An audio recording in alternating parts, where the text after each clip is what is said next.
أعوذ بالله من الشيطان الرجيم بسم الله الرحمن الرحيم إن الحمد لله والصلاة والسلام على رسول الله وعلى آله وصحبه وسلم تسليما كثيرا أما بعد رب اشرح لي صدري ويسر لي أمري واحلل عقدة من لساني يفقهوا قولي السلام عليكم ورحمة الله وبركاته আশা করি আপনারা সবাই ভালো আছেন। প্রথমে আমি একটা ডিসক্লেমার দিয়ে শুরু করি, ঠিক আছে? প্রথমে আমি তিনটা বিষয়ে আপনাদের কাছে মাফ চেয়ে নিচ্ছি। প্রথম বিষয়টা হলো, আমি পাবলিক স্পেস দিয়ে অভ্যস্ত না। I prefer writing. লেখার অনেক সুবিধা আছে, আপনি এডিট করতে পারেন, রিভাইজ করতে পারেন, মুছে ফেলতে পারেন, রাইট? কিন্তু বলার সময় এগুলো করার সুযোগ নেই। অ্যান্ড আমার আসলে বলার যেহেতু অভ্যাস নাই, তাই আমি আসলে খুব সুন্দর করে গুছায় বলতে পারবো, এটা আমার কাছে মনে হচ্ছে না। এটা হলো 1 নম্বর বিষয়। 2 নম্বর বিষয় হলো, আমাকে বাসা থেকে বলে দিছে যে সুন্দর বাংলা ভাষায় কথা বলতে, কিন্তু বাসার অনেক কথার মতো এই কথাটাও সম্ভবত আমি রাখতে পারতেছি না, কারণ প্রমিত বাংলা ভাষা যেটা করেছি খেয়েছি এটা বলতেও আমি অভ্যস্ত না। তা আমি যেটা অনেক চেষ্টা করি হয়তো বা কিছু বলতে পারবো, বাট এটা খুব ডিফিকাল্ট হয়ে যাবে। সো আপনাদের কষ্ট করে এটা একটু শুনতে হবে। তো এই দুটোর বিষয় বলতেছি এই জন্য, কারণ আলহামদুলিল্লাহ আজকে যারা বক্তব্য দিচ্ছেন তারা সবাই খুব সুন্দর করে কথা বলেন, সবাই সুবক্তা, খুব গুছায় কথা বলেন। তো আপনারা যদি ওনাদের বক্তব্যের মতো বক্তব্য আমার কাছে এক্সপেক্ট করেন তাহলে আসলে হবে না। আমার বক্তব্যটা আপনাদের একটু কষ্ট করে শুনতে হবে, একটু অগোছালো বক্তব্য হবে, ভাঙাচোরা বক্তব্য হবে। এটা হলো 2টা বিষয়। 3 নম্বর বিষয়টা হলো, আজকে কিছু বক্তব্যে কিছু কথা আসতে পারে যেগুলো কঠিন লাগবে কারো কাছে। তো এগুলো কারো বিরুদ্ধে যাওয়ার জন্য না বা কারো সমালোচনা করার জন্য না, এগুলো বলার একমাত্র কারণ হলো আমি ট্রুলি মনে করি যে আমাদের বর্তমানের জন্য এবং আমাদের ভবিষ্যতের জন্য, এই কমের জন্য এবং এই জমিনের জন্য এই কথাগুলো বলা দরকার। সো এই 3টা হলো ডিসক্লেইমার, ঠিক আছে? ডিসক্লেইমার শেষ, এখন আমি মূল কথায় যাচ্ছি। আচ্ছা, আমরা একটা ঐতিহাসিক সময় পার করতেছি। গত 40 দিনে এমন অনেক ঘটনা ঘটে গেছে যেটা আসলে কয়েক দশকে ঘটে না। একটা ব্রুটাল ব্লাডি প্রসেসের মধ্যে দিয়ে আমরা কিছু অর্জন পাইছি। খুনি হাসিনা, দিল্লির পাপেট হাসিনা, সে পালাইছে এবং তার যে সৈন্য সামন্ত আছে তারা গা ঢাকা দিছে। এবং এই পুরো প্রসেসটা এখনো আমরা আসলে বুঝে উঠতে পারছি কিনা আমি আসলে শিওর না। In a way we are still trying to make sense of it. এবং আমার ধারণা আমরা এখানে যারা আছি বেশিরভাগই এরকম কোনো এক্সপিরিয়েন্সের মধ্যে দিয়ে এর আগে যাই না। এবং আমরা নিজেদের মধ্যে অনেক কিছু ডিসকাস করতেছি, অনেক কথাবার্তা বুঝতেছি, যার উদ্দেশ্য হলো two make sense of the situation, যে আসলে কি হইলো এবং এটা কোথায় যাচ্ছে, রাইট? সো এই জায়গাটাতে 2টা কোয়েশ্চেন দিয়ে আমি আলোচনাটা শুরু করতে চাই। ফার্স্ট কোয়েশ্চেন হলো, আমরা অনেক কথাবার্তা শুনতেছি যে গণ অভ্যুত্থান, বিপ্লব, প্রতি বিপ্লব, সংস্কার, অনেকে বলতেছে আমরা স্বাধীন হয়েছি, এটা দ্বিতীয় স্বাধীনতা, অনেকে বলছে বিজয় আসছে। আমার কোয়েশ্চেনটা এখানে, প্রথম কোয়েশ্চেন হলো, 15 জুলাই থেকে 5ই আগস্ট পর্যন্ত যে জিনিসটা হইল, এটা কি বিপ্লব ছিল কিনা, নাকি এটা অন্য কিছু ছিল? এটা একটা প্রশ্ন। সেকেন্ড যে প্রশ্নটা, সেটা হলো আমরা কি এখন স্বাধীন কিনা এবং এটাকে বিজয় কিনা? তো এই 2টা কোয়েশ্চেন গুরুত্বপূর্ণ কেন? এটা গুরুত্বপূর্ণ কারণ এগুলোর অ্যান্সারের উপর ডিপেন্ড করবে আপনি বর্তমানকে কিভাবে বুঝতেছেন, এবং এটার উপর ডিপেন্ড করবে আপনি ভবিষ্যতের ব্যাপারে কিভাবে চিন্তা করবেন। তো এই প্রশ্নগুলোর কিছু অ্যান্সার নিশ্চয়ই আপনারা সবাই ভাবছেন, যে আমাদের ভাইরা বলছেন বিপ্লব হয়ে গেছে। তো আমি আমার মতো করে আমার কিছু চিন্তা আপনার সাথে শেয়ার করি। প্রথম প্রশ্ন হলো, এটা বিপ্লব ছিল কিনা? এই প্রশ্নের অ্যান্সার দেওয়ার আগে 3টা জিনিসের পার্থক্য আমাদের বুঝতে হবে। একটা হলো বিপ্লব, একটা হলো সংস্কার, একটা হলো ক্ষমতার পালাবদল বা ক্ষমতা পরিবর্তন। বিপ্লব হলো একটা সমাজ এবং একটা শাসন ব্যবস্থার মৌলিক পরিবর্তন, আমূল পরিবর্তন, এটা হলো বিপ্লব। সংস্কার হলো এর চেয়ে লিমিটেড। সংস্কারের ক্ষেত্রে একটা বিরাজমান কাঠামো থাকে, বিদ্যমান কাঠামো থাকে, সেটার মধ্যে কিছু পরিবর্তন হয়, কিছু মেরামতি হয়, কিছু পুনর্গঠন হয়, এটা হলো সংস্কার। আর ক্ষমতার পালাবদল এটা আপনারা সবাই বোঝেন, একজন গেল আরেকজন আসবে, দ্যাটস ইট। আচ্ছা, তাও আমি বোঝানোর জন্য একটা এক্সাম্পল দিই। মনে করেন রাষ্ট্র ক্ষমতা হলো একটা চেয়ারের মতো বা একটা সিংহাসনের মতো। এই সিংহাসনের উপরে শাসক বসে থাকে। এখন আপনি এসে শাসককে এখান থেকে নামায় ফেললেন, ধাক্কা দিয়ে, টেনে, যেভাবে ইচ্ছা নামায় ফেললেন। এটা কি? এটা হলো সরকার পতন। আপনি তারপর চেয়ারে বসে গেলেন, এটা কি? ক্ষমতা দখল। চেয়ারে বসার পর আপনি চেয়ারটা রেনোভেট করলেন, নতুন করে বার্নিশ করলেন, নতুন করে রং করলেন, কোনো জায়গায় ছিঁড়ে গেছিল সেলাই করলেন, কোনো জায়গায় ঘুণ পোকা ছিল আপনি ওটা চেঞ্জ করলেন। এটা হলো সংস্কার। কিন্তু বিপ্লব কি? বিপ্লব হলো আপনি চেয়ারটা ডিসম্যান্টেল করবেন, আপনি ওটা ভাঙবেন, নতুন করে তৈরি করবেন, এবং নতুন চেয়ারটা আগেরটার মতো হবে না, এটা ডিফারেন্ট হবে। এবং প্রবলেম ওটা চেয়ার নাও হইতে পারে, ওটা একটা টুল হইতে পারে, দিভান হইতে পারে। এটা হলো বিপ্লব। কাজেই এই জায়গা থেকে যদি আমরা চিন্তা করি, তাহলে আমি আবার প্রশ্নটা করি, জুলাইয়ের আন্দোলন কি বিপ্লব ছিল কিনা? জুলাইয়ের আন্দোলন বিপ্লব ছিল না। আপনারা চিন্তা করে দেখেন এখানে কি হয়েছে। এখানে শুধুমাত্র একটা কাজে সাফল্য আসছে, সরকার পতন, হাসিনার পতন হয়েছে। কিন্তু ক্ষমতা দখলটাও কিন্তু হয় নাই। যারা বিপ্লবের নেতৃত্ব দিছে তারা কিন্তু ক্ষমতা দখল করে নাই, বরং একটা মিক্সড ধরনের পাওয়ার শেয়ারিং হচ্ছে। এটা আমরা সবাই দেখতেছি এখন, রাইট? আচ্ছা, সংস্কারের ক্ষেত্রে আমরা এখনো বলতে পারতেছি না আসলে সংস্কার কতটুকু হবে। It still remains to be seen. Probably সংস্কার হবে কিছু, নো ডাউট, বাট ডেফিনেটলি এখানে আসলে বিপ্লব হয় নাই। তাহলে এখন প্রশ্ন হলো, কেন এটা বিপ্লব হইল না? এতগুলো মানুষের কোরবানি, এত মানুষ অন্ধ হয়ে গেল, এত মানুষ পঙ্গু হয়ে গেল, এত কষ্ট, তাও এটা কেন বিপ্লব হয় নাই? এটার অ্যান্সারটা আসলে সহজ।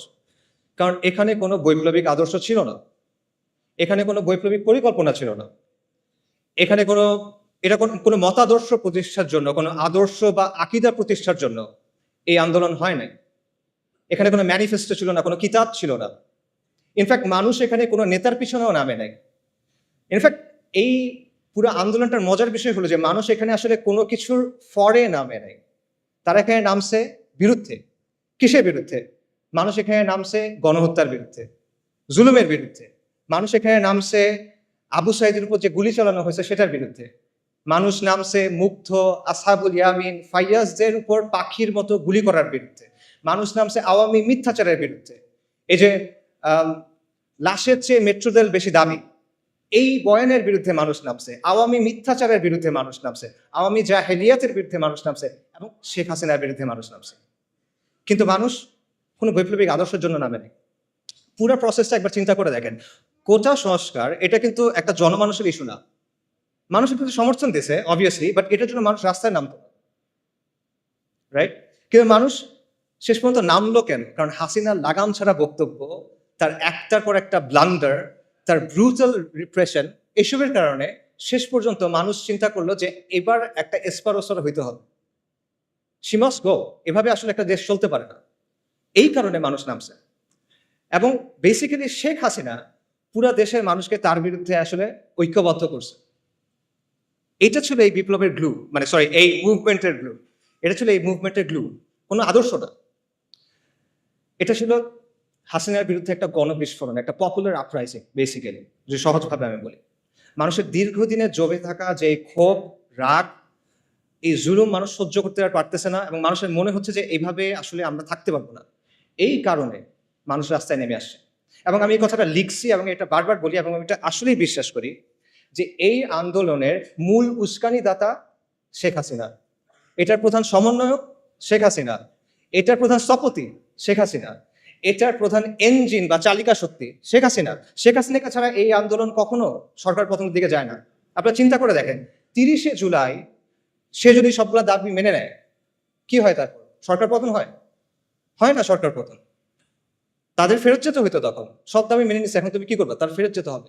হয়তোবা তারা কয়েক মাস পর নতুন কোনো আন্দোলন নিয়ে আসতে পারতো, সেটা ডিফারেন্ট কথা। কিন্তু আন্দোলন ওখানে শেষ হয়ে যায়। কিন্তু শেখ হাসিনা কি করলো? সে আলটিমেটলি এটাকে পতনের দিকে নিয়ে গেল। তার যে হিউব্রিস, তার যে অ্যারোগেন্স, তার যে অহংকার, এটা আলটিমেটলি তাকে পতনের দিকে নিয়ে গেল। এবং এইখানে আমি আসলে ফিরআউনের সাথে একটা মিল দেখতে পাই। ফিরআউনের কথাটা চিন্তা করে যে বনী ইসরায়েল যখন লোহিত সাগরের সামনে গেল, মুসা আলাহিসাল্লামের সাল্লামের পেছনে পেছনে, সাগর ভাগ হয়ে গেল, বনী ইসরায়েল সাগরের মধ্যে চলে যাচ্ছে। ফিরআউনের কি দরকার ছিল তার পেছনে পেছনে যাওয়ার? সে কি গেইন করতো এখানে? বনী ইসরায়েল তো চলে যাচ্ছে। বনী ইসরায়েল তার পাওয়ার জন্য কোনো চ্যালেঞ্জ না। বনী ইসরায়েল তার সিংহাসন নিতে চায় না। তাহলে সে কেন যাচ্ছে? সে দেখতেছে তার সামনে একটা সমুদ্র লিটারালি ভাগ হয়ে গেছে, একটা সুপার ন্যাচারাল ইভেন্ট তার সামনে ঘটতেছে। সে বুঝতেছে এটা দুনিয়াবি কোনো শক্তির কাজ না। তাও সে কি করতেছে? তার মনে হলো যে না, এর পিছিয়ে আমি যাই। এটা কেন? এটা তার অ্যারোগেন্স। সেই তো বলছিল আনা রাব্বুকুমুল আলা। এটা তার অহংকার, এবং এই অহংকারটাই তার পতন নিয়ে আসছে। এবং সেই ব্যাপারটা আমি বলবো যে শেখ হাসিনার ক্ষেত্রে হয়েছে। আল্লাহ এইভাবেই তার পতনটা রাখছেন। এটা কদর আল্লাহ। এই আন্দোলন নিয়ে অনেক ধরনের তত্ত্ব আছে, অনেক ধরনের ষড়যন্ত্র তত্ত্ব আপনারা শুনবেন। যেমন ধরেন, কেউ আমেরিকার কথা বলবে, কেউ কালার রেভলিউশনের কথা বলবে, কেউ এনইডির কথা বলবে। এবং এই কথাগুলোর যে একেবারে মেরিট নাই, আমি সেটাও মনে করি না। এখানে কিছু মেরিট থাকতে পারে, but at the end of the day দুটো পয়েন্ট আমাদের স্বীকার করতে হবে। সে দুটো পয়েন্ট হলো, শেখ হাসিনার বিরুদ্ধে পুরা বাংলাদেশের অধিকাংশ মানুষ একসাথে হয়ে গেছিল, একটা ইজমা হয়ে গেছিল যে she must go. And second পয়েন্টটা হলো, দুনিয়া চালায় কে? আল্লাহ। আল্লাহ মালিকুল মুলক, আল্লাহ আল জব্বার আল মুতাকাব্বির, এবং আল্লাহ আল লতীফ আস-সাতুর। ওয়াল্লাহু গালিবুন আলা আমরি ওয়ালাকিন আকসারান নাসি লা ইয়ালামুন। আল্লাহ তার কর্ম সম্পাদনে প্রবল, যদি অধিকাংশ মানুষ তা জানে না। অনেক মানুষের অনেক পরিকল্পনা থাকে, মাখলুকের অনেক পরিকল্পনা থাকে, অনেক ষড়যন্ত্র থাকে, but at the end of the day কার ইচ্ছা বাস্তবায়ন হয়? ওয়া মাকারু ওয়া মাকরুল্লাহ ওয়াল্লাহু খায়রুল মাকিরিন। সবাই পরিকল্পনা করে, আল্লাহও পরিকল্পনা করে, আল্লাহর পরিকল্পনা বাস্তবায়ন হয়। ওয়ালা গালিবা ইল্লাল্লাহ ওয়া হুয়া আলা কুল্লি শাইইন কাদির। সো এই বিষয়টা আমাদের মাথায় রাখা দরকার। আমরা যেন একটা ব্যালেন্স পজিশনে থাকি। ব্যাপারটা যেন এমন না হয় যে আমরা চিন্তা করতেছি যে কেউ সেভিয়ার আসছে আসমান থেকে নেমে বাংলাদেশকে অনেক কিছু করে দিবে, এরকম কিছু আমরা চিন্তা করার দরকার নাই। আবার আমাদের এটাও চিন্তা করার দরকার নাই যে সবকিছুই মনে হয় ইলুমিনাতি করে বা আমেরিকা করে বা অমুক কেউ করে। ব্যাপারগুলো আসলে এরকম না। দুনিয়া কন্ট্রোল করেন আল্লাহ। যাই হোক, আমি মূল আলোচনায় যদি ফেরত যাই, আমরা শুরু করছিলাম একটা প্রশ্ন দিয়ে, এটা বিপ্লব কিনা? এটা বিপ্লব না। এটা ছিল শেখ হাসিনার বিরুদ্ধে গণবিস্ফোরণ। এটা ছিল হাসিনার পতনের ব্যাপারে মানুষের মধ্যে যে মনোভাব অলরেডি চলে আসছিল, সেটা একটা বাস্তবায়ন। এবং এই জন্যই মানুষ যখন বুঝতে পারছে যে আলটিমেটলি আর কোনো অপশন নেই, আমাদের রাস্তায় নেমে যেতে হবে, তখন হাসিনার পতনটা নির্ধারিত হয়ে গেছে।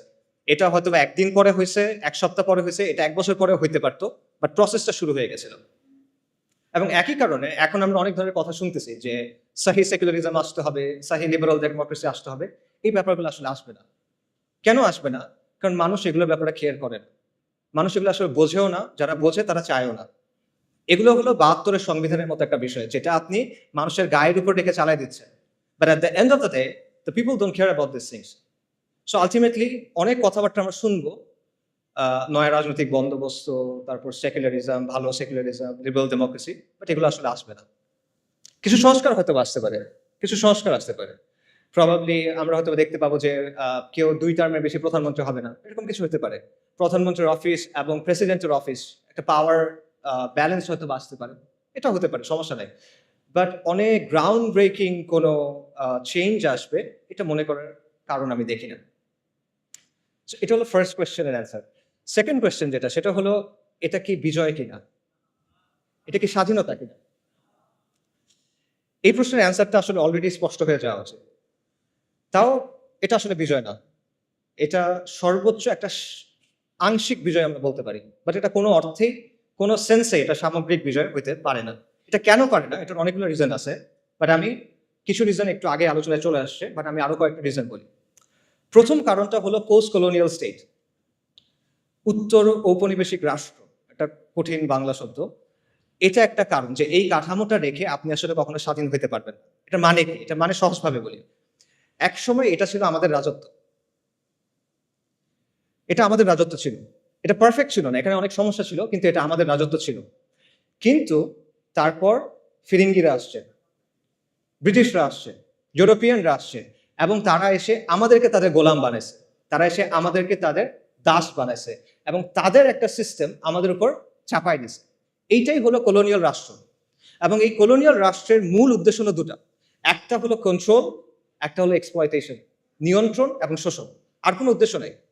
কলোনিয়াল যে ব্যুরোক্রেসি বা আমলাতন্ত্র, এটার উদ্দেশ্য ছিল এই দুটা। কলোনিয়াল যে পুলিশ, এটার উদ্দেশ্য ছিল এই দুটা। কলোনিয়াল যে সেনাবাহিনী, এটার উদ্দেশ্য ছিল এই দুটা। আজকে ফিরিঙ্গিরা নাই, ওরা চলে গেছে, অনেক আগেই চলে গেছে, কিন্তু ওদের যে সিস্টেম সেটা রয়ে গেছে।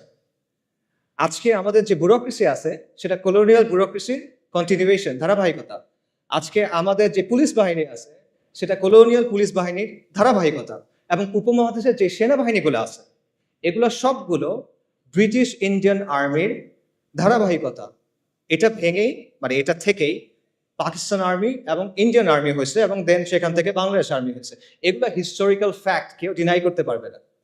সো যেই কাঠামোটা তৈরি হয়েছিল নিয়ন্ত্রণের জন্য এবং কন্ট্রোল করার জন্য, সেই কাঠামোটাকে রেখে দিয়ে আপনি আসলে কিভাবে স্বাধীন হবে, কিভাবে বিজয়ী হবে, এটা পসিবল না। এটা গেল একটা রিজন। আরেকটা রিজন হলো মডার্ন স্টেট ইটসেলফ। এই যে আমি নিয়ন্ত্রণের কথা বললাম আর শোষণের কথা বললাম, এটা কিন্তু শুধু কলোনিয়াল রাষ্ট্রের বৈশিষ্ট্য না, এটা মডার্ন স্টেটেরও বৈশিষ্ট্য।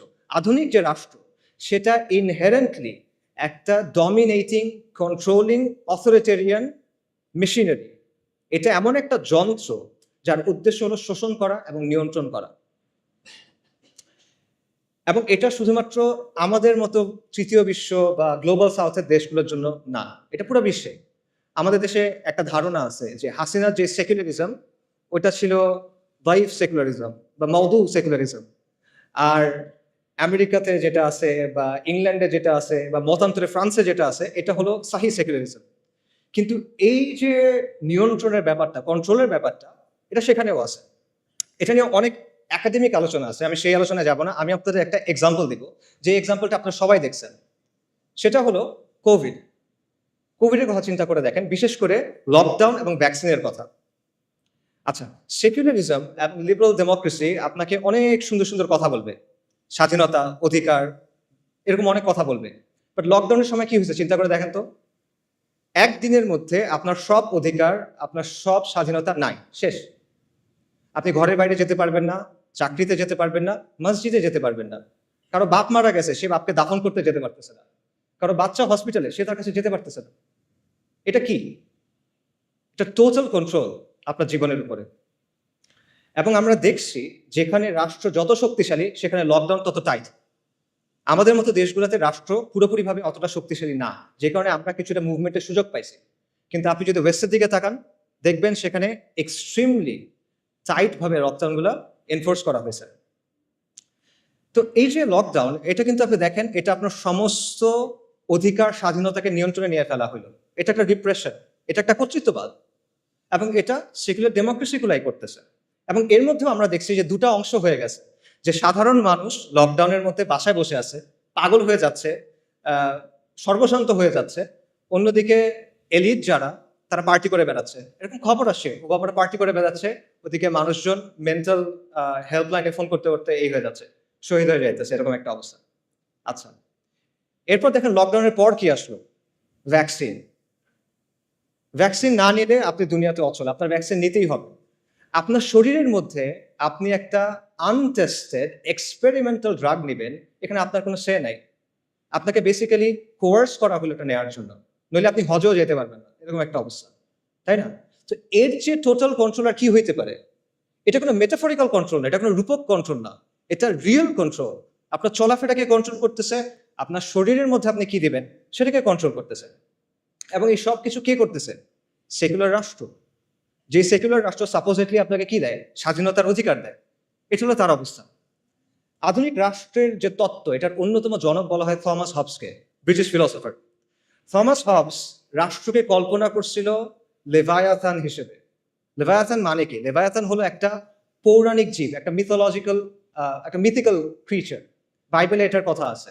এটা হলো একটা সামুদ্রিক জীব যেটার আকার অত্যন্ত বড়, এটাকে হারানো যায় না, এটা এতটা বড়, ওভারকাম করা পসিবল না। তো হবস রাষ্ট্রকে চিন্তা করছিল একটা দানবীয় শক্তি হিসেবে, এবং বাস্তবে তাই হয়েছে। রাষ্ট্র একটা দানবীয় শক্তিতে পরিণত হয়েছে, একটা সর্বব্যাপী ভয়ঙ্কর দানবে সে পরিণত হয়েছে, যে নিজেই আইন বানায়, যে নিজেই আইনের ব্যাখ্যা করে, এবং যে নিজেই আইনের প্রয়োগ করে। রাষ্ট্রের উপরে কোনো রেফারেন্স নাই, সবার উপর রাষ্ট্র সত্য, তাহার উপর নাই। রাষ্ট্র হলো অ্যালফা এন্ড দি ওমেগা, এরকমই অবস্থা। এবং আপনার জন্ম থেকে মৃত্যু পর্যন্ত প্রতিটা পদে পদে রাষ্ট্র আপনাকে নিয়ন্ত্রণ করতে চায়, রাষ্ট্র আপনাকে সার্ভেইল করতে চায়। বার্থ সার্টিফিকেট থেকে ডেথ সার্টিফিকেট, আপনার কল হিস্ট্রি থেকে আপনার চ্যাট লগ, আপনার ব্রাউজিং ডেটা, সবকিছু, আপনার মানে প্রত্যেকটা ট্রানজাকশন, আপনার ইনকাম ট্যাক্স, প্রতিটা জিনিসে রাষ্ট্র এসে হাত ঢুকায়। সে নিয়ন্ত্রণ করতে চায়, সে সার্ভেইল করতে চায়। এবং এটাই হলো পৃথিবীর ইতিহাসে আপনি খুঁজে পাবেন না যে এই মাত্রার নিয়ন্ত্রণ, এই মাত্রার এক্সপ্লয়টেশন কোনো সিস্টেমের মাধ্যমে হয়েছে, যেটা সেকুলার সিস্টেমের মাধ্যমে হয়েছে। কাজেই এবং এটাই হলো আসলে আধুনিক রাষ্ট্রের সভরেন্টির অর্থ। সার্বভৌমত্বের কথা আমরা বলি না, এটাই হলো সার্বভৌম শক্তির সত্যিকারের অর্থ। সার্বভৌম শক্তির প্রকৃত রূপ হলো এটা। যারা আপনারা জানতে চান এই ব্যাপারে, একজন জার্মান ফিলোসফার ছিল কার্ল শ্মিট, আপনারা তার লেখা পড়ে দেখতে পারেন, সেই ব্যাপারটা খুব ডিটেলে আলোচনা করছে। আজ পর্যন্ত এটা কোনো রিফিউটেশন আসে নাই, কারণ এটাই বাস্তব, এটি সভরেন্টির অর্থ। কাজেই আধুনিক রাষ্ট্রের মধ্যে আপনি আসলে কখনো মুক্তি পাবেন না, বিজয় পাবেন না। আধুনিক রাষ্ট্র আপনাকে কি দিবে? সে আপনাকে গাঁজা খাওয়ার স্বাধীনতা দিবে, মদ খাওয়ার স্বাধীনতা দিবে, জিনা করার স্বাধীনতা দিবে, এলজিবিটির স্বাধীনতা দিবে। এগুলো দিয়ে সে আপনাকে ভুলায় রাখবে, কিন্তু আসল স্বাধীনতা সে আপনাকে দিতে পারবে না। মজার ব্যাপার হলো, আজকে আমাদের এখানে যারা অনেক বৈপ্লবিক কথাবার্তা বলতেছে, তাদের দাওয়াতের মধ্যে আসলে বৈপ্লবিক কিছু নাই। তারা বেসিক্যালি ওয়েস্ট থেকে ধার করা কিছু টার্মিনোলজি এবং কিছু ধারণা প্রচার করতেছে, এবং এমন সব টার্মিনোলজি এবং ধারণা যেগুলো ওয়েস্টে অলরেডি অবসলিট হয়ে গেছে, তামাদি হয়ে গেছে। ওয়েস্টে আপনি দেখেন liberal democracy is on the retreat. পুরা পশ্চিমা বিশ্বে এখন একদিকে ফার রাইট, অন্যদিকে ফার লেফট, অর্থাৎ উগ্র ডানপন্থী এবং উগ্র বামপন্থীদের উত্থান হচ্ছে, এবং এই দুটার মাঝখানে যেটা আছে ভ্যানিলা, সেটা হলো লিবারাল ডেমোক্রেসি। এটার আবেদন হারাচ্ছে। এবং মাল্টিপোলার বিশ্বের কথা আপনারা সবাই শোনেন, মাল্টিপোলার বিশ্বে লিবারাল ডেমোক্রেসির ভাত নাই, এবং এটার যে বয়ানগুলো আছে অলরেডি এগুলো সব ভেঙে যাচ্ছে। লিবারাল ডেমোক্রেসির প্রধান একটা বয়ান হলো মানবাধিকার। গাজা জেনোসাইডে আমরা দেখছি যে মানবাধিকার বলে আসলে কিছু নাই। গাজাতে কি হয়েছে আমরা জানি, এটা আসলে বলতে গেলে ট্রমাটিক একটা এক্সপিরিয়েন্স হয়ে যাবে। মানে বাবা তার বাচ্চার কাছে গেছে, বাচ্চার ডেড বডি নাই, পলিথিনের ভিতরে করে সে ছিন্ন বিচ্ছিন্ন কিছু অংশ নিয়ে আসতেছে। মানবাধিকার কোথায়? যারা মানবাধিকার কথা সবচেয়ে বেশি বলে তারা হলো ইসরায়েলকে উইপেন্স দিচ্ছে, পলিটিক্যাল ক্লাউড দিচ্ছে, রাইট? সো মানবাধিকার কোথায়? মানবাধিকার বেসিক্যালি একটা আদর্শিক হাতিয়ার, যেটা ইউজ করে ওয়েস্ট তাদের জিওপলিটিক্যাল ইন্টারেস্ট অ্যাডভান্স করে, তাদের নিজেদের স্বার্থ হাসিল করে। একই কথা আন্তর্জাতিক আইনের ক্ষেত্রে। কই আন্তর্জাতিক আইন কই? ইসরায়েল নানা জায়গায় গিয়ে গিয়ে অ্যাটাক করতেছে, কনসুলেটের ভেতরে গিয়ে অ্যাটাক করছে, যেটা কখনো হয় নাই। কই আইন কোথায়? নাই আইন। এগুলো রেটরিক, যেগুলো ওয়েস্ট তাদের ইচ্ছা মতো ইউজ করে তারপর ফালায় দেয়। কিন্তু আমরা এগুলো বিশ্বাস করে বসে আছি, এবং আমরা মনে করছি এটা মনে হয় অনেক বৈপ্লবিক কিছু একটা। এবং ফাইনালি আপনি দেখেন গাজা এটাও প্রমাণ করছে যে ডেমোক্রেসি অ্যাকচুয়ালি ওয়ার্ক করে না। কেন এটা আমি বলতেছি? দেখেন, ওয়েস্টে অনেক মানুষ কিন্তু গাজা জেনোসাইডের বিপক্ষে, তারা এটার বিরুদ্ধে রাস্তায় মার্চ করছে, তারা প্রতিবাদ করছে, এটা আপনার স্বীকার করতে হবে, এবং আমরা এটা অ্যাপ্রিসিয়েট করি, আর তারা হেদায়েত করেন। কিন্তু তাও তারা এটা বন্ধ করতে পারতেছে না। অনেক মানুষ এটার বিরুদ্ধে, কিন্তু তারা এটা বন্ধ করতে পারতেছে না। এটা কেন? কারণ তারা যাকেই ভোট দিচ্ছে দেখা যাচ্ছে যেই ক্ষমতায় আসতেছে সে জার্নালিস্টদের পকেটে এবং সে গ্লোবাল এলিটদের পকেটে। তার মানে হলো ডেমোক্রেসির মধ্যেও আবারও ডেমোক্রেসির যেটা আতুরঘর, সেই জায়গাতেও এটা আসলে জনগণের আকাঙ্ক্ষার প্রতিফলন করতে পারে না। ডেমোক্রেসি নিয়ে আপনি অনেক সুন্দর সুন্দর কথা বলতে পারেন, but at the end of the day it can be hacked.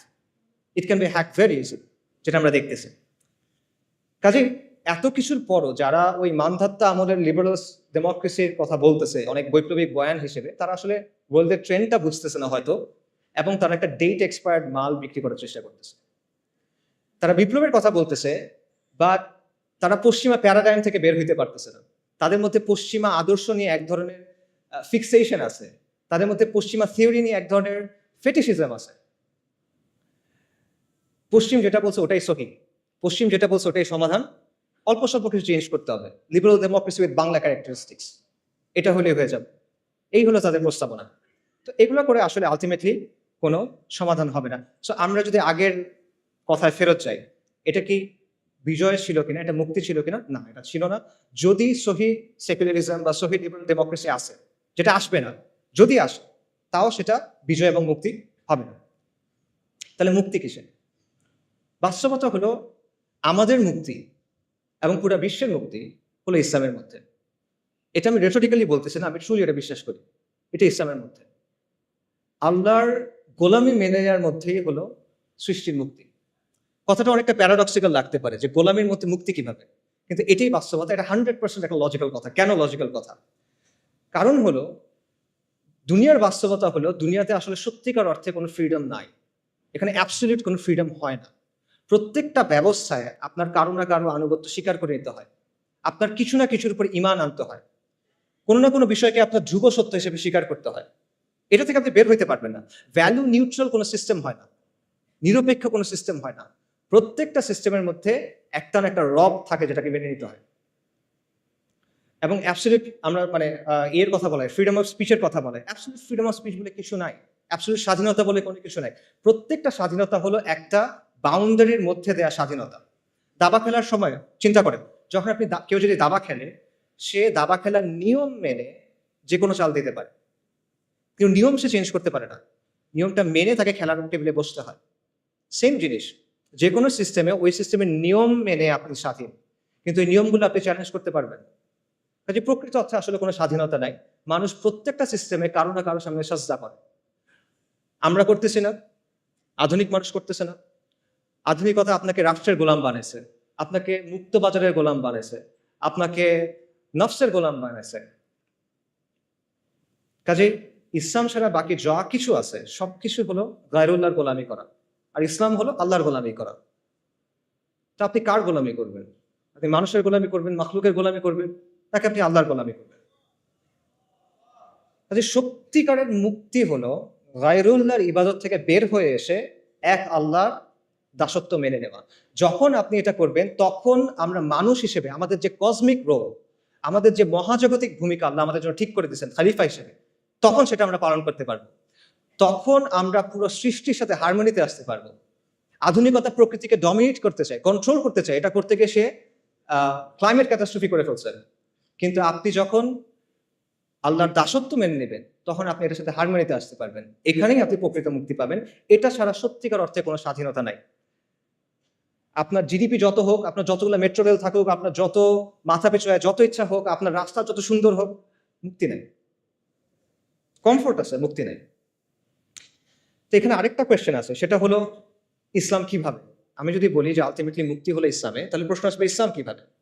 তো এই কোয়েশ্চেনের অ্যান্সারটাও আমি প্রথম কোয়েশ্চেনের সাথে ট্যাগ করতে চাই। প্রথম কোয়েশ্চেনে আমরা তিনটা বিষয় নিয়ে কথা বলছিলাম: সরকার বদল, সংস্কার আর বিপ্লব। এখন এক এক করে আমাকে বলেন দেখি, সরকার পতনের মাধ্যমে কি ইসলাম আসবে? না, আসা সম্ভব না। এটা একটা সরকার গিয়ে আরেকটা সরকার আসবে, আসলো তো ইসলাম আসবে না। আচ্ছা আমাকে বলেন, সংস্কারের মধ্য দিয়ে আসবে কিনা? সংস্কারের মধ্যে দিয়ে এটা সম্ভব না। কারণ আপনি যে সিস্টেমটার মধ্যে আছেন সেটা হলো একটা সেকুলার লিবারাল, একটা সেকুলার ব্যবস্থা। এই ব্যবস্থাটা মৌলিকভাবে ইসলামের সাথে সাংঘর্ষিক। এখন আপনি কিভাবে সংস্কার করে করে এটাকে ইসলামে নিয়ে যাবেন? ইটস পসিবল না। আমি আপনাকে একটা এক্সাম্পল দিই। সংস্কারের সবচেয়ে বহুল ব্যবহৃত পদ্ধতি কি? ডেমোক্রেসি। ডেমোক্রেসি হলো ইনহেরেন্টলি একটা রিফর্মিস্ট অ্যাপ্রোচ, একটা রিফর্মিস্ট মেথড। ডেমোক্রেসিতে কি করা হয়? একটা ব্যবস্থার মধ্যে মৌলিক বিষয়গুলোর ব্যাপারে আমরা একমত, এর মধ্যে আমরা কিছু পরিবর্তন আনতে চাই, কিছু বিষয়ে মতপার্থক্য আছে, এগুলো আমরা সলভ করতে চাই। এই জায়গায় ডেমোক্রেসি কাজ করে, এবং ডেমোক্রেসি কাজ করে ইনক্রিমেন্টাল বা গ্র্যাজুয়াল চেঞ্জের মাধ্যমে। এখন আপনি আমাকে বলেন, আপনি কিভাবে অ্যাকচুয়ালি এই প্রসেসে সেকুলার রাষ্ট্র থেকে ইসলামী ব্যবস্থায় যাবেন? আমি আপনাদের বাংলাদেশের এক্সাম্পল দিই। বাংলাদেশে যে ইসলামী দলগুলো আছে যারা ডেমোক্রেটিক পদ্ধতিতে অংশগ্রহণ করছে, তাদের সবার ভোট যদি আপনি মেলান কোনো একটা নির্বাচনে, 30টার মতো আসনও তারা পায় নাই। লেস দেন 30, 300টার মধ্যে লেস দেন 30, লেস দেন 10%। ওকে, আচ্ছা, তার মানে তারা যে এককভাবে ক্ষমতা যাবে এটাও আসলে ফিজিবল না। বাট তর্কের খাতিরে আমি ধরলাম এটা হইল। মনে করেন বাংলাদেশের কোনো একটা ইসলামী দল অথবা সবগুলো ইসলামী দলের কোনো একটা জোট, তার 160টা আসন পেয়ে গেল, ক্ষমতায় গেল। আলহামদুলিল্লাহ, অনেকে বলে ফেলবে ঠিক আছে গেল, তারপর কি হবে? তারপর কিভাবে ইসলাম আনবেন? আপনি সংবিধান পরিবর্তন করে করে আনবেন? পসিবল না। কি পরিবর্তন করবেন? আপনার সংবিধান আপহেল্ড করতে হবে। এটা শপথ নিয়ে আপনি গেছেন। আপনি যদি বলেন যে ঠিক আছে, সংবিধানের মধ্যে আপনি লিখে দিলেন যে কোরআন সুন্নাহ বিরোধী কোনো আইন করা হবে না, তাহলে হয়ে গেল শরিয়া কায়েম? না, হবে না। এর চেয়ে অনেক সুন্দর সুন্দর কথা পাকিস্তানের সংবিধানে আছে, চমৎকার চমৎকার সব কথাবার্তা আছে, but at the end of the day ওটা স্টিল একটা সেকুলার রাষ্ট্র।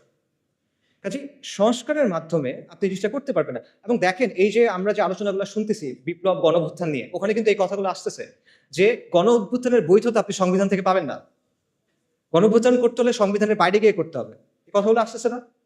নতুন গঠন করতে হলে পুরনো সংবিধান দিয়ে হবে না। তো আপনি যদি এতটুক কাজ সংবিধানের মধ্যে না করতে পারেন, আপনি সেকুলারিজম থেকে ইসলামী ব্যবস্থায় যাবেন, সেটা আপনি কেমনে সংবিধানের মধ্যে দিয়ে করবেন বা কেমনে এই প্রসেসের মধ্যে দিয়ে করবেন? এটা আনরিয়ালিস্টিক, ইট ইজ পসিবল না, ইম্পসিবল। এখানে আরো অনেকগুলো বিষয় আসলে আছে, অত কথা বললাম না, সময় হয়ে যাচ্ছে। দুটো পয়েন্ট বলি।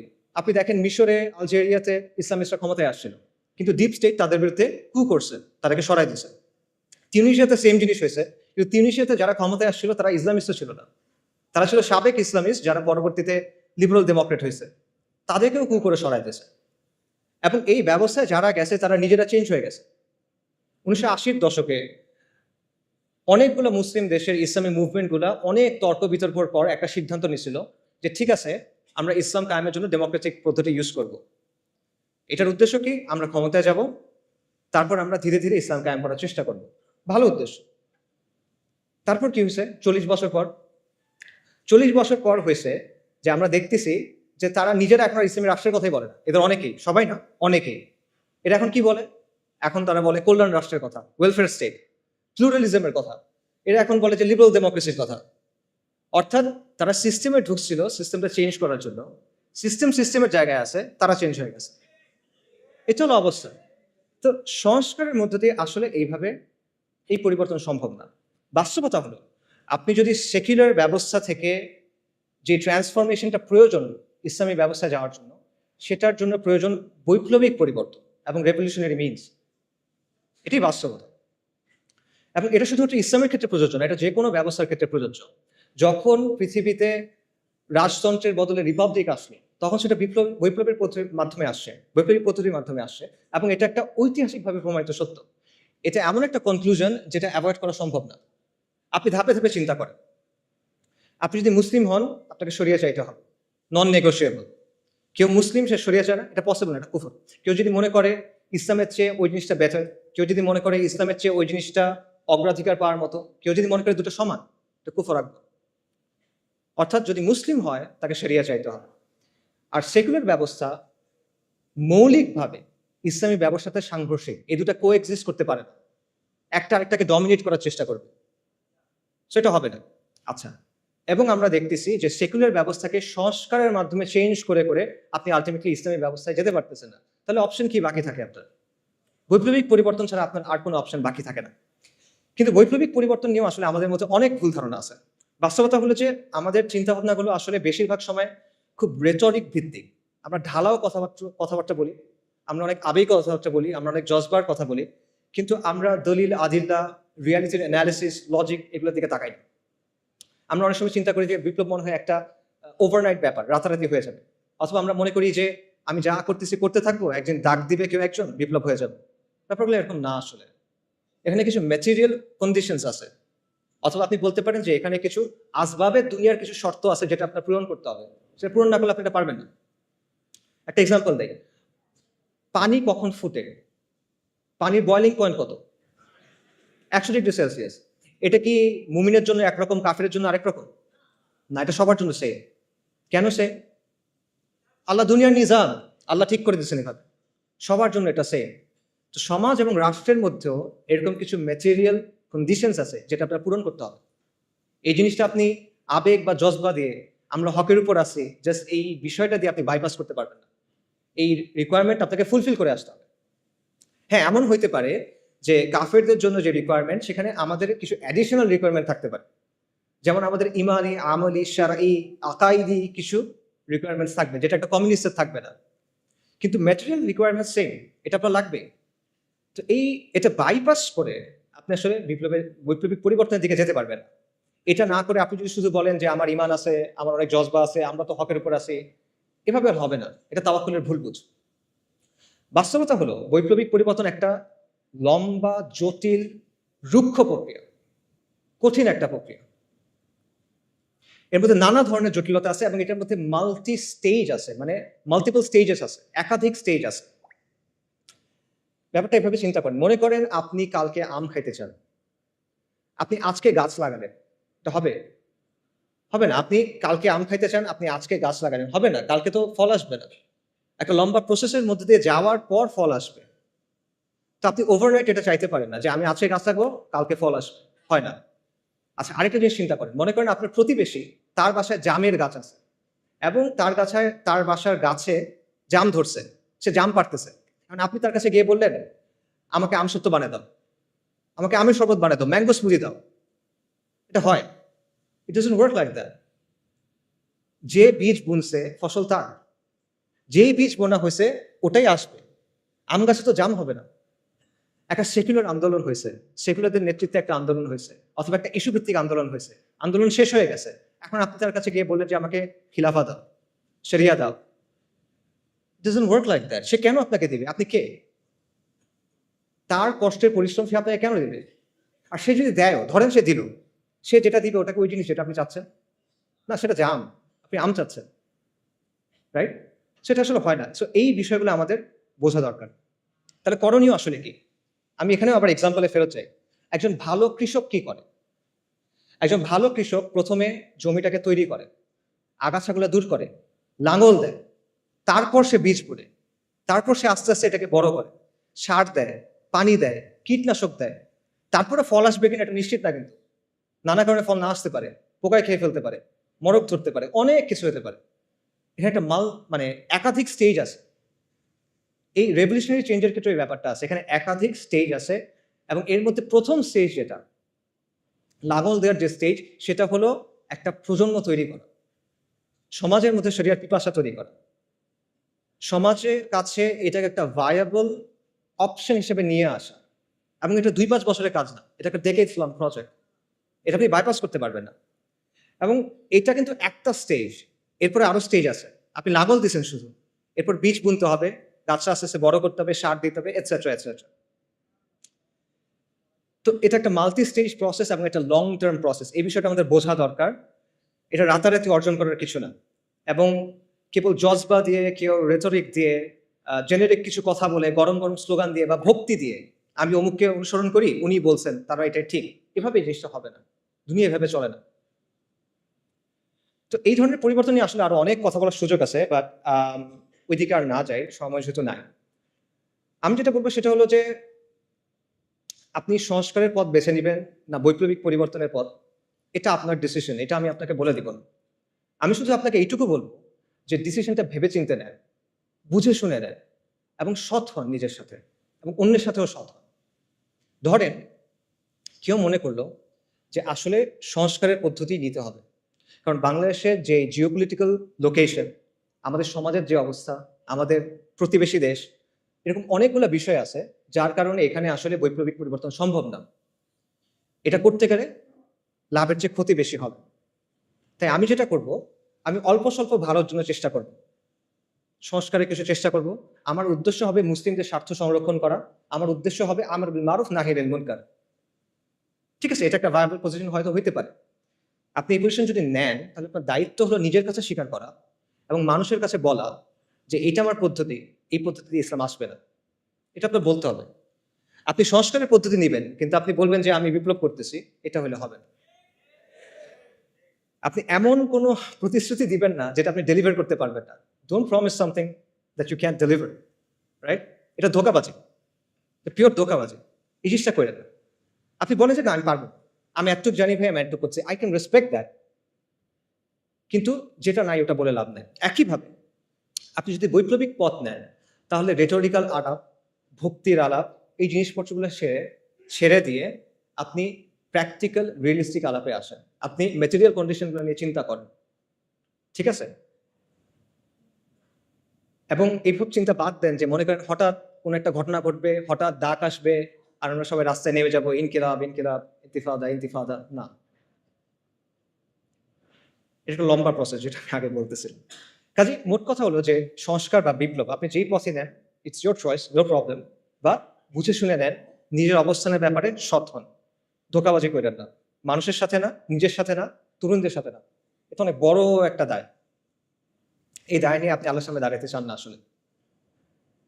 আচ্ছা, একটা কথা দিয়ে শেষ করি, সেটা হলো যেটাই আপনি পছন্দ করেন, সংস্কার অথবা বিপ্লব, দুটা ক্ষেত্রে আপনার আসলে একটা কাজ করতে হবে।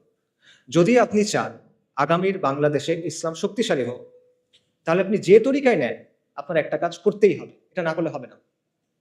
সেই কাজটা কি? এটাও একটা প্রশ্ন দিয়ে বলি, আমাদের সমাজের সেন্ট্রাল কনফ্লিক্ট কি? আমাদের সমাজের প্রধান দ্বন্দ্ব কি? প্রধান দ্বন্দ্ব কি আমি বোঝাই। মনে করেন রাসূলুল্লাহ সাল্লাল্লাহু আলাইহি সাল্লাম যখন নবুয়ত পাইলেন, তখন পৃথিবীতে কিন্তু অনেক ঘটনা ঘটতেছিল। রোমান আর পার্সিয়ানদের মধ্যে যুদ্ধ চলতেছিল, ব্যাপক যুদ্ধ, অনেক বছর ধরে। আরবে বিভিন্ন রাজাদের মধ্যে যুদ্ধ চলতেছিল। জাজিরাতে কুরাইশদের বিভিন্ন গোত্রের মধ্যে রেষারেষি চলতেছিল, এটা আমরা জানি, বনু উমাইয়া, বনু হাশিম, নানা কাহিনী। আফ্রিকাতে অনেক সাম্রাজ্য ছিল, তাদের মধ্যে যুদ্ধ চলতেছিল। এইসবের মাঝখানে আপনি যদি ওই সময়ের একটা পেপার পাইতেন, মনে করেন ওইখানে আসলে রাসূলুল্লাহ সাল্লাল্লাহু আলাইহি ওয়াসাল্লামের নিউজটা যখন উনি নবুয়ত পাইছেন, এটা কোথায় আসতো? মনে করেন ৮ নাম্বার পেজে ছোট্ট একটা ইঞ্চি করে একটা খবর আসতো, তাই না? কিছু না আসলে মনে করতে মানুষ। But at the end of the day এটাই ছিল মূল ঘটনা। যদি আমরা পৃথিবীর একটা হিস্ট্রি লিখি, রাসূলুল্লাহ সাল্লাল্লাহু আলাইহি ওয়াসাল্লাম হলেন বা আম্বিয়ায়ে কেরাম হলেন মূল ক্যারেক্টার, এবং তাদের সাথে যেগুলো ঘটতেছে এগুলো হলো মূল স্টোরি লাইন, বাকি সবকিছু হলো সাইড ক্যারেক্টার, সাইড কোয়েস্ট, পার্শ্ব চরিত্র, রাইট? তার মানে ওই সময় পৃথিবীতে মূল কনফ্লিক্ট কোনটা ছিল? ইমান বনাম শিরক, তাওহীদ বনাম শিরক, ইমান বনাম কুফর, দ্যাটস ইট। সিমিলারলি আপনার চিন্তা করতে হবে যে আমাদের সমাজে মূল কনফ্লিক্ট কোনটা। কারণ আপনি যখন মূল কনফ্লিক্টে ফোকাস করবেন, তখন আপনি একটা সমাজকে একটা পরিণতির দিকে নিতে পারবেন, নইলে পারবেন না। তা আমাদের সমাজে সেন্ট্রাল কনফ্লিক্ট কোনটা? আমরা অনেক কথাবার্তা বলি। আগে বলা হয়তো আওয়ামী লীগ বনাম বিএনপি, ভারত বনাম আমেরিকা, বা ভারত বনাম চায়না, শাহবাগ বনাম অ্যান্টাই শাহবাগ, ফ্যাসিজম বনাম অ্যান্টাই ফ্যাসিজম, অনেক কথা বলা হয়। But at the end of the day এগুলো কোনোটাই আমাদের সমাজের সেন্ট্রাল কনফ্লিক্ট না।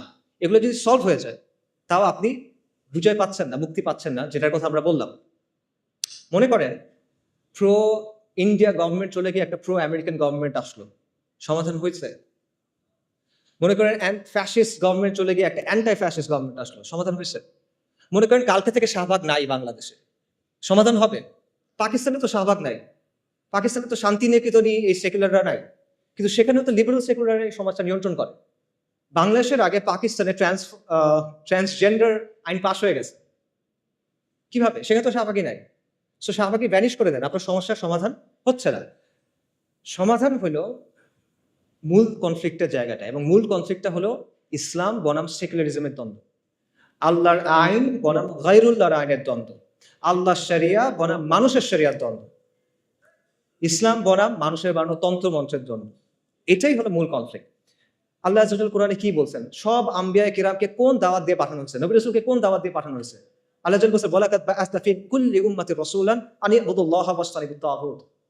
আমি প্রত্যেক উম্মার কাছে রাসূল প্রেরণ করছি এই মর্মে যে তোমরা আল্লাহর ইবাদত করো, তাগুতকে বর্জন করো। কুফর বিত তাগুত ওয়া ঈমান বিল্লাহ। এখন আপনি আমাকে বলেন, যদি আপনি আল্লাহর উপর বিশ্বাস আনেন, তাহলে আপনি আল্লাহর আইনকে বাদ দিতে পারবেন? এটা পসিবল? পসিবল না। আপনি যদি আল্লাহর উপর বিশ্বাস আনেন, আপনি গায়রুল্লাহর আইন মেনে দিতে পারবেন? পসিবল না। তাহলে আপনি যদি ঈমান বিল্লাহ এবং কুফর বিত তাগুত চান, তাহলে অবশ্যই আপনাকে মানতে হবে যে ইসলাম এবং সেকুলারিজমের মধ্যে একটা প্রচন্ড দ্বন্দ্ব আছে, এবং এটাই আসলে সবচেয়ে বড় দ্বন্দ্ব। আপনাকে কেউ বাধ্য করতেছে না আজকে যে তুমি গিয়ে লাত মানাত উজ্জার সামনে গিয়ে সাজদা করো। কেউ আপনাকে বলতেছে না যে তুমি হুবালের সামনে গিয়ে একটা জিনিস কোরবানি করো, কেউ বলবে না। কিন্তু সে কি বলবে? আল্লাহর আইন ছাড়ো, গায়রুল্লাহর আইন ধর, সে এটা আপনাকে বলবে। সো এইটাই হলো সেন্ট্রাল কনফ্লিক্ট, এবং এই বিষয়টাকে আমাদের দাওয়ার মূল ভিত্তি বানাইতে হবে, এবং আমাদেরকে এটা সমাজের মূল প্রশ্নে পরিণত করতে হবে, যেটা আমরা পারি নাই। এখানে আমরা স্পেকটাকুলারলি ফেল করছি। বাংলাদেশের সাধারণ মানুষ যখন তার ভবিষ্যৎ নিয়ে চিন্তা করে, সে কি বলে? দেখেন সে কিসের কথা বলে? সে বলে ডেমোক্রেসির কথা, সে ভোটের কথা বলে, সে অর্থনীতির কথা বলে, কিন্তু সে কিন্তু শরিয়ার কথা বলে না। তো এটা সেকুলারদের সাফল্য যে তারা তাদের স্লোগান, তাদের চিন্তাগুলো মানুষের কাছে পৌঁছে দিতে পারছে, এবং আমাদের ব্যর্থতা যে এত ইম্পর্টেন্ট একটা বিষয় আমরা মানুষের কাছে পৌঁছে দিতে পারি নাই। কাজে যদি আমরা ইসলামের বিজয় চাই, তাহলে অথবা আমরা ইসলামকে শক্তিশালী করতে চাই, আবারও বলতেছি, আপনি সংস্কার চান অথবা আপনি বিপ্লব চান, এই কাজটা আপনার করতেই হবে। ইসলাম এবং সেকুলারিজমের মধ্যে যে দ্বন্দ্ব, এটাকে আপনার সমাজের সেন্ট্রাল কনফ্লিক্টে পরিণত করতে হবে। বাকি সবকিছু সেকেন্ডারি। হ্যাঁ, অবশ্যই ব্যক্তি পর্যায়ে আপনি দাওয়া করবেন ইমান, আমল, আকীদার, অফকোর্স এটা বাদ যাবে না। বাট যখন আপনি সামষ্টিক পর্যায়ে যাবেন, সমাজের কথা বলবেন, তখন এটা আপনার দাওয়ার মূল কেন্দ্র হতে হবে। পাশাপাশি আরেকটা জিনিস আপনাকে করতে হবে, সেটা হলো মানুষের জীবনের সাথে যে জড়িত যে বিষয়গুলো আছে, যেগুলো নিয়ে মানুষ কনসার্ন, সেগুলো নিয়ে আপনার কথা বলতে হবে এবং সেটা বলতে হবে ইসলামের জায়গা থেকে। এবং এটাও নবী রাসূলদের দাওয়ার সুন্নাহ। নবী রাসূলগণ তাওহীদের দাওয়াত দিয়েছেন, অবশ্যই সত্য। একই সাথে তারা কিন্তু সমাজের জুলুম এবং অনাচারের বিরুদ্ধে কথা বলছেন। ফিরআউন বনী ইসরায়েলকে বন্দী করে রাখছিল, তাদের উপর জুলুম করতেছিল। আল্লাহ যখন মূসা আলাইহিস সালামকে ফিরআউনের কাছে পাঠালেন, মূসা আলাইহিস সালাম গিয়ে কি বললেন? আল্লাহর ইবাদত করো, আল্লাহর উপর ঈমান আনো, বনী ইসরায়েলের উপর জুলুম করা বন্ধ করো, বনী ইসরায়েলকে ছেড়ে দাও। লূত আলাইহিস সালাম তার কওমকে কি বললেন? যে তোমরা এই বিকৃত কাজ ছেড়ে দাও। তারা কিন্তু ঈমান আনে নাই তখনও, তাও তিনি এটা বলতেছেন। শুআইব আলাইহিস সালাম মাদিয়ানবাসীকে কি বলছেন? যে তোমরা আল্লাহর উপর ঈমান আনো এবং ওজনে কম দিও না, পরিমাপে কম দিও না, কারণ ওটা ছিল ওই সমাজের সবচেয়ে বড় সমস্যা। কাজে এটা পরিষ্কার যে নবী রাসূলগণ শুধুমাত্র তাদের জাতিকে তাওহীদের দাওয়াত দেন নাই, পাশাপাশি সমাজের যে বিরাজমান সমস্যাগুলো ছিল, বড় বড় সমস্যা, সেগুলো নিয়ে তারা কথা বলছেন এবং এটা আপনাকেও করতে হবে। এটা আম্বিয়া কেরামের দাওয়াত সুন্নাহ এবং এটা আমাদের করতে হবে। আমরা বলি যে ইসলাম হলো কমপ্লিট কোড অফ লাইফ। তাহলে দ্রব্যমূল্যের সমস্যা, বেকারত্বের সমস্যা, যে বিষয়গুলো নিয়ে মানুষ পেরেশান থাকে, এগুলো ইসলামের মধ্যে নাই, এগুলো শরিয়ার বিষয় না। আপনি এগুলো নিয়ে কথা বলবেন না? কেন বলবেন না? তাহলে এটা Islamic complete code of life কিভাবে হইলো? আপনার কথা তো আপনার কাজের সাথে মিলবে না তখন। এই কাজটা আমাদের করতে হবে এবং এটা শুধু, আবারও আমি বলতেছি, এটা শুধু ঢালাও বক্তব্য দিয়ে হবে না। আপনার প্র্যাকটিক্যাল সমাধান তার সামনে আনতে হবে, আপনার প্র্যাগম্যাটিক সমাধান তার সামনে আনতে হবে ইসলামের জায়গা থেকে। আপনি এটা বললে হবে না যে ইসলাম সব সমস্যার সমাধান দেয়। আপনার বলতে হবে ইসলাম অমুক সমস্যার সমাধান এভাবে দেয় এবং এটা হলো বেস্ট সমাধান, এটা আপনার বলতে হবে। এবং এইভাবে, এমনভাবে আপনার মানুষের সামনে ইসলামী ব্যবস্থার একটা ভিশন তুলে ধরতে হবে, যাতে করে মানুষ যখন চিন্তা করে ভবিষ্যৎ নিয়ে, তখন সে মনে করবে যে হ্যাঁ, আমি শরিয়া চাই। এটা আমরা করি না। এখানে আমাদের অবস্থান জিরোর কাছাকাছি, হয়তো 1%, 100-র মধ্যে। আমার মনে হয় 1%ও না। সামারি করি। আপনার উদ্দেশ্য সংস্কার হোক অথবা বিপ্লব। যদি আপনি আগামীর বাংলাদেশে ইসলামকে শক্তিশালী করতে চান, আপনার দুটা কাজ করতেই হবে। প্রথম কাজটা হলো ইসলাম ও সেকুলারিজমের যে দ্বন্দ্ব, এটা সমাজের মূল দ্বন্দ্বে পরিণত করতে হবে। এটাকে দ্বন্দ্ব হিসেবে চিহ্নিত করতে হবে, এটাকে দাওয়ার মূল কেন্দ্রবিন্দু বানাতে হবে এবং এটাকে সমাজের মূল প্রশ্নে পরিণত করতে হবে। কার্যকরীভাবে মানুষের কাছে সেটা আপনার পৌঁছায় দিতে হবে এবং শুধুমাত্র সমালোচনার মাধ্যমে না, গঠনমূলক আলোচনার মাধ্যমে। শুধু সমস্যা নিয়ে কথা বললে হবে না, সমাধানের কথা বলতে হবে এবং শরিয়াকে একটা ভায়াবল অপশন হিসেবে আপনি প্রেজেন্ট করতে হবে। দ্বিতীয়ত, সমাজের মধ্যে যে জুলুম আছে, যে অনাচার আছে, যে বিষয়গুলো নিয়ে মানুষ কনসার্ন, সেগুলো নিয়ে আপনার ইসলামের বেসিসে তার পাশে গিয়ে দাঁড়াইতে হবে, তার সাথে কথা বলতে হবে এবং এই দুইয়ের সংমিশ্রণে আপনি সামাজিক শক্তি অর্জন করতে পারবেন। এবং এই জন্য আমাদের আসলে অনেক নতুন নতুন উদ্যোগ নিতে হবে এবং আমাদের we have to think outside the box. আমাদের দেশে আলহামদুলিল্লাহ অনেক দিনই কাজ হয় এবং এগুলো খুবই প্রয়োজনীয়, এগুলো চলুক, কিন্তু আপনার এখানে একটা শূন্যস্থান আছে, এটা বুঝতে হবে। এই শূন্যস্থান পূরণ করার চেষ্টা করতে হবে এবং এই জন্য অনেক ইনিশিয়েটিভ দরকার, এই জন্য প্রচন্ড ডেডিকেটেড ভাবে কাজ করার মানুষ দরকার, পাগল হয়ে কাজ করবে এমন মানুষ দরকার। You have to be relentless, you have to be tireless and you have to be proactive. আর কোনো অপশন নাই আসলে। এবং এটার অংশ হিসেবে কিছু কিছু উদ্যোগ নেওয়া হচ্ছে। একটা উদ্যোগের কথা আপনারা হয়তো বা জানেন, একটা লিফলেট আপনারা পাইছেন, ইসলামিক সোশ্যাল অ্যাক্টিভিস্ট নেটওয়ার্ক। ইনশাল্লাহ এটার ব্যাপারে আপনারা এরপরে আরো জানবেন এবং আমরা আশা করব যে আপনারা এটার সাথে থাকবেন, সামিল থাকবেন, এটাকে সাপোর্ট করবেন। এর পাশাপাশিও আসলে আরো অনেক ধরনের উদ্যোগ দরকার এবং এখানে অনেক যোগ্য মানুষ আছেন, জ্ঞানীগুণী মানুষ আছেন। আমি বলবো আপনারা সবাই এই বিষয়গুলো নিয়ে চিন্তা করেন, আপনার কাজ করতে হবে। কাজ করার সময় এখন, এরপরে এটা আপনি আর পাবেন না। If not now then when. এখন যদি কাজ না করেন কখন করবেন? যদি আপনি না করেন তাহলে কে করবে? আমার কথা এতক্ষণ শোনার জন্য সবাইকে ধন্যবাদ। আমি স্পেসিফিক্যালি সিয়ানকে এবং রফিক ভাইকে ধন্যবাদ জানাবো অ্যারেঞ্জ করার জন্য। আর জুলাই আন্দোলনের সময় এবং এই বন্যার সময় আমাদের যারা মারা গেছেন, আমরা তাদের সবার রুহের মাগফিরাত কামনা করি। ওয়া আখিরু দাওয়ানা আলহামদুলিল্লাহি রাব্বিল আলামিন। আসসালামু আলাইকুম ওয়া রাহমাতুল্লাহি ওয়া বারাকাতুহু।